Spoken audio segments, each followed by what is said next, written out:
Thomas's train. Thomas often grumbled because he was not allowed to pull passenger trains.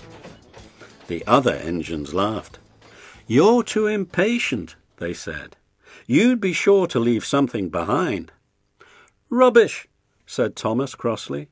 "You just wait, I'll show you." One night he and Henry were alone. Henry was ill.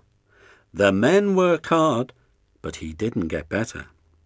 Now Henry usually pulled the first train in the morning, and Thomas had to get his coaches ready. "If Henry is ill," he thought, "perhaps I shall pull his train." Thomas ran to find the coaches.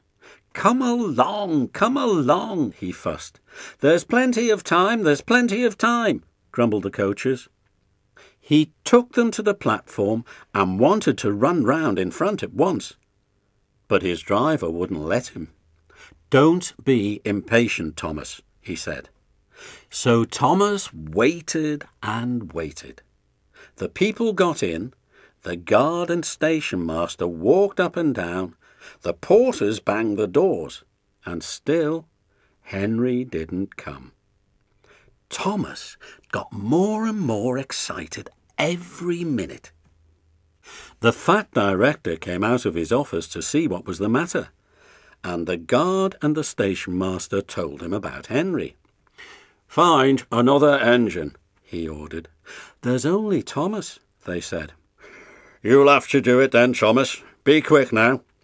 So Thomas ran round to the front and back down on the coaches ready to start. "Don't be impatient," said his driver. "Wait till everything is ready." But Thomas was too excited to listen to a word he said. What happened then, no one knows.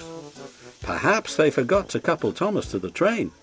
Perhaps Thomas was too impatient to wait till they were ready. Or perhaps his driver pulled the lever by mistake. Anyhow, Thomas started. People shouted and waved at him, but he didn't stop.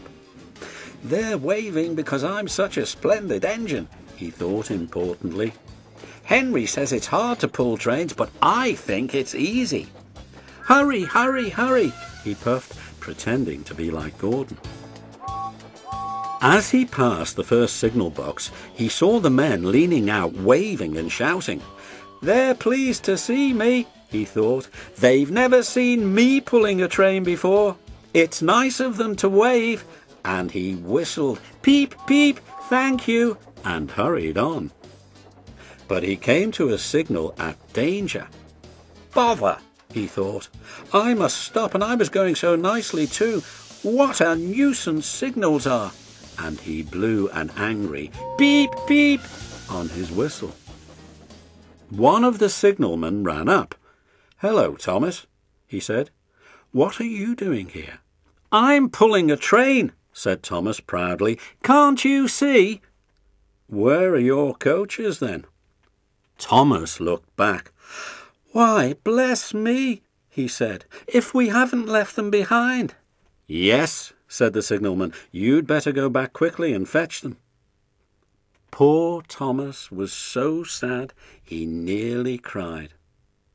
"Cheer up," said his driver. "Let's go back quickly and try again." At the station, all the passengers were talking at once. They were telling the fat director, the station master and the guard what a bad railway it was. But when Thomas came back and they saw how sad he was, they couldn't be cross. So they coupled him to the train, and this time he really pulled it.